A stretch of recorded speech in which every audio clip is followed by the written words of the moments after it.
چاروں نہ چار نواز شریف صاحب کو عمل کرنا پڑا. گورنمنٹ میں تھے، یعنی کیونکہ پاکستان مسلم لیگ نون کی حکومت تھی، وہ بٹرے کر ہی نہیں سکتی پاکستان کے دستور، آئین اور قانون کے مطابق. لیکن وہ پھر جو بھی ہوا، پھر وہ کہہ لیں کہ جو جذبات بھڑکے ایک اس وقت کی گورنمنٹ کے خلاف کہ جی کہ یہ ان پر وہ ختم نبوت والا بھی معاملہ لگا، پھر سارے معاملے ان کے اوپر اس طرح کے سارے الزامات لگے. اب معاملہ یہ ہے کہ جو یہ ٹی ایل پی والے ہیں ان کے بارے میں کہیں پر کوئی سافٹ کارنر ہے، لیکن وزیر اعظم صاحب وہ سافٹ کارنر ختم کرنا چاہتے ہیں یا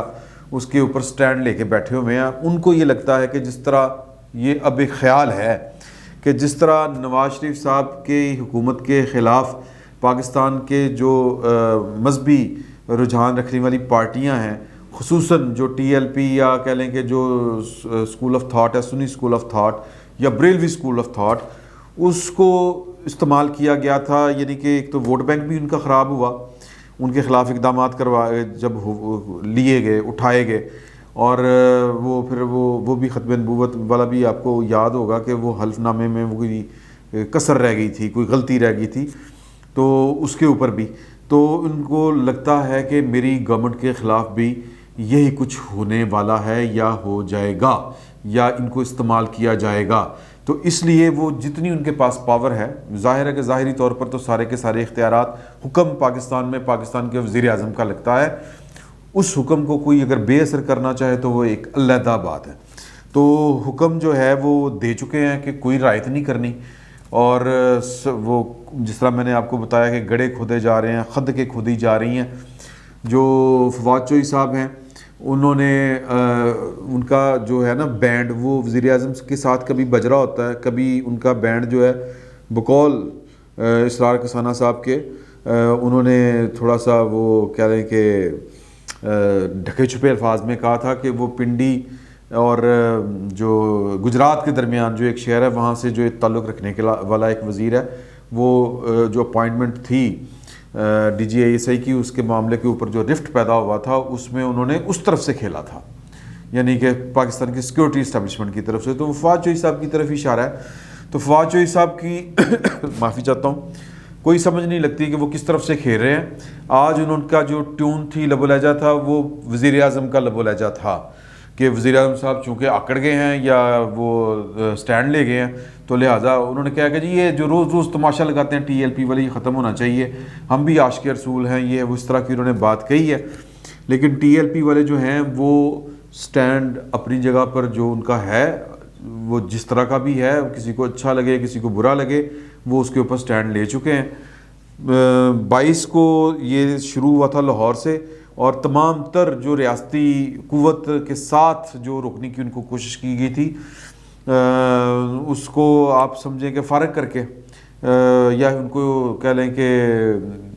کیا کہنا چاہیے، میں ریاست کے خلاف کوئی اس طرح کی لینگویج یوز نہیں کرنا چاہتا. چلیں بہرحال اس ریاستی جو کہہ لیں کہ قوت کو انہوں نے برداشت کیا اور بلکہ اس کا مقابلہ کیا اور آگے نکل گئے. پھر اگلے دن مرید کے میں تھے وہ، وہاں پر مذاکرات چل پڑے اور شیخ رشید صاحب جو ہیں انہوں نے مذاکرات کیے اور معاہدہ یہ طے پایا کہ جی کہ،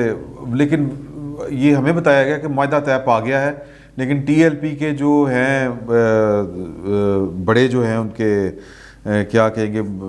مفتی، ان کی سینٹرل کمیٹی کے رکن ہیں پیر عنایت اور ایک مفتی ہیں الازری صاحب،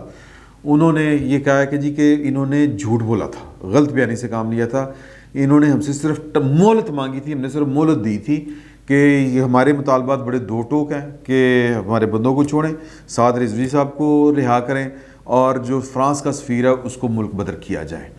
تو ایک تو یہ غلط بیانی انہوں نے کی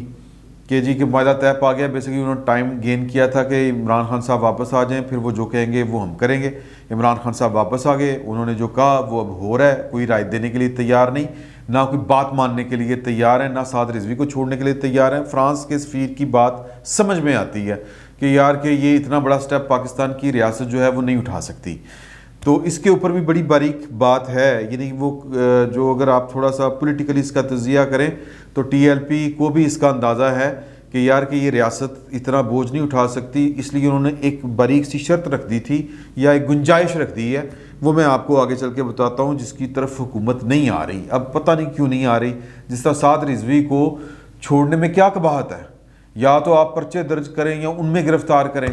نظر بندی کے ایک قانون کے تحت 16 ایم پی او کے تحت آپ نے ان کو گرفتار کیا ہوا ہے. تو وہ ریویو بورڈ کا اجلاس نہیں ہو سکا اسلام آباد، یعنی کہ جو فیڈرل ہے ریویو بورڈ اس کا. تو بہرحال ان کو بھی نہیں چھوڑ رہے، اور فرانس کے جو فرانسیسی سفیر کو نکالنے والی بات ہے اس کے اوپر بھی وہ معاہدے کے مطابق پارلیمنٹ میں جانے کو تیار نہیں. وہ کہتے ہیں، یعنی کہ یہ پیر عنایت شاہ صاحب ہیں، ان کا یہ کہنا ہے، بی بی سی سے انہوں نے گفتگو کرتے ہوئے یہ والی بات کہی ہے کہ جی ہم نے ان کو کہا تھا کہ اگر آپ پارلیمنٹ میں اس کو نہیں لے کے آ رہے تو کم از کم جو امور خارجہ سے متعلق پارلیمنٹ کی سٹینڈنگ کمیٹی ہے وہاں پر یہ معاملہ لے جائیں، وہ جو فیصلہ کریں گے وہ ہمیں قبول ہے. اب وہ سالس بنا رہے ہیں، وہ جو امور خارجہ سے متعلق پارلیمنٹ کی جو سٹینڈنگ کمیٹی ہے، قومی اسمبلی کی ہو یا وہ وفاقی ہو، سینٹ کی ہو، تو اس میں اس کو وہ سالس مان رہے ہیں کہ وہ جو فیصلہ کرے وہ ہمیں قبول ہے. گورنمنٹ وہاں پہ بھی نہیں لے کے جانا چاہ رہی. مطلب یا تو پھر یہ غلط بیانی جو ہے ٹی ایل پی کی طرف سے ہو رہی ہے، یا پھر یہ کھیل جو ہے وہ کوئی جس کو کہتے ہیں نا گپت کھیل، وہ حکومت کی طرف سے کھیلا جا رہا ہے. یہ باتیں ابھی تک سمجھ میں نہیں آ رہی، اور یہ حالات چل کے آگے ہو جانے ہیں مزید خراب، کیونکہ اسلام آباد میں اس وقت صورتحال ہے کہ ایون کہ گجرانوالہ میں بھی وہ کہتے ہیں کہ جی وہ کنٹینر لگائے گئے ہیں اور سارا کچھ کیا گیا ہے. مریدکے میں بھی لگائے گئے تھے، وہ مریدکے سے بھی انہوں نے جو رکاوٹیں تھیں، کنٹینر تھے، وہ سارے کے سارے ختم کر دیے. اب گجرات میں ایک بہت بڑی خندق کھود دی گئی ہے. تو ان کا وہ کہتے ہیں کہ ٹی ایل پی والے کہ ہمیں مہینہ لگے ہم اسلام آباد ضرور پہنچیں گے. اسلام آباد میں اس وقت یہ حال ہے کہ اسلام آباد کے داخلی خارجی سارے راستے، پنڈی کے داخلی خارجی راستے سارے کے سارے بند ہیں. اگر گورنمنٹ اس کو حل کرنا چاہے تو سیاسی حل اس کا نکل سکتا ہے، لیکن مسئلہ یہ ہے کہ عمران خان صاحب کو سمجھ یہ لگ رہی ہے کہ شاید یہ ان کے خلاف کوئی سازش بنی جا رہی ہے، اور شاید ان کے خلاف جو سازش بنی گئی ہے اس میں ٹی ایل پی ایک میجر رول پلے کرے گی. تو سیاستدان تو سیاست کے ذریعے ہی اس طرح کے جو سیاسی حربے ہوتے ہیں یا سازشیں ہوتی ہیں ان کو ناکام کرتا ہے. میرے ایک دوست بھی بتا رہے تھے کہ یار کہ جس طرح آپ ٹی ٹی پی کے ساتھ بات کر لیتے ہیں، کوئی نہ کوئی درمیانی واسطہ آپ کے پاکستان میں موجود ہوتے ہیں، ان کے چاہنے والے، ان کے جاننے والے، ان کے اوپر اثر رسوخ رکھنے والے، ان سے آپ بات کر لیتے ہیں. تو ان کے ساتھ آپ کیوں نہیں ڈھونڈتے اس طرح کے بندے جن کے ذریعے یہ بات ہو سکتی ہے؟ اب معاملہ یہ ہے کہ ہر بندے کو جب آپ ناراض کرنے چل پڑیں گے، مفتی منیب صاحب نے کل وہ ایک پریس ریلیز جاری کر دی سندھ کے علماء کی طرف سے کہ جی کہ گورنمنٹ کی بات کے اوپر اعتبار نہیں کرنا چاہیے. تو یہ انگیج کرنا چاہیے تھا یا انگیج کرنا چاہیے. کوئی نہ کوئی ایلیمنٹس پاکستان کے اندر اس طرح کے ہوں گے جو ٹی ایل پی کے جو سرکردہ لیڈران ہیں، جو ان کی مرکزی جو ان کی کونسل ہے اس کے ساتھ وہ رابطے میں ہوں، ان کے اوپر ان کا اثر رسوخ ہو، تو کوئی نہ کوئی راستہ نکل سکتا ہے. لیکن جو گورنمنٹ ہے وہ شاید صرف سازش ہی ان کو ہر چیز میں اس کی بو آ رہی ہے. اور بہرحال پاکستان کی ایک اپنی تاریخ بھی ہے، اس طرح کی جب چیزیں چلتی ہیں بار بار اس کا ذکر ہوتا ہے کہ جی کہ وہ 9 ستاروں والی پارٹی جو ہے وہ تحریک نظام مصطفیٰ کہاں سے آیا تھا، پھر کدھر گیا، نہ آنے کا پتہ چلا نہ جانے کا چلا کہ وہ تحریک کہاں سے شروع ہوئی. شروع تو وہ ہوئی تھی ووٹ چوری ہونے کے اوپر، الیکشن چوری ہونے کے اوپر، دھاندلی کے خلاف تحریک تھی. وہ بیٹھے بیٹھے تحریک نظام مصطفیٰ ہو گئی، تحریک نفاذ نظام مصطفیٰ، اور نافذ ہو گیا ماشاء اللہ. تو یہ جو ہے نا جس کو ہم کہتے ہیں کھیل، یہ پاکستان میں کھیلے جاتے ہیں. عمران خان صاحب کا اگر یہ خوف ہے تو وہ بجا ہے، لیکن عمران خان صاحب کو اس خوف کے اوپر اگر قابو پانا ہے تو کسی تدبیر کے ذریعے ہی وہ پا سکتے ہیں. تو تدبیر جو ہے وہ سیاسی عمل کے اندر جو ہے وہ مضمر ہے.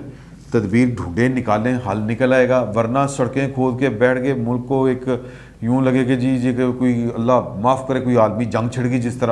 اس طرح تو 65 کی جنگ میں اتنی خندقیں نہیں کھدی تھیں، جی ٹی روڈ کے اوپر خندقیں کھدی جا رہی ہیں. تو عمران خان صاحب کو ہوش کے ناخن لینے پڑیں گے، اور سیاسی جو ہے وہ تدبر کے ساتھ ان مسائل کا حل نکالنا پڑے گا. ادروائز پھر وہ جو سازش ہے وہ پھر اسی طرح ہی کامیاب ہوتی ہے. اگر عمران خان صاحب کو یہ لگ رہا ہے کہ ان کے خلاف سازش ہو رہی ہے تو پھر یہ حرکتیں نہیں ہیں سازشیں ناکام کرنے والی. فی الوقت اتنا ہی. بہت بہت شکریہ آپ.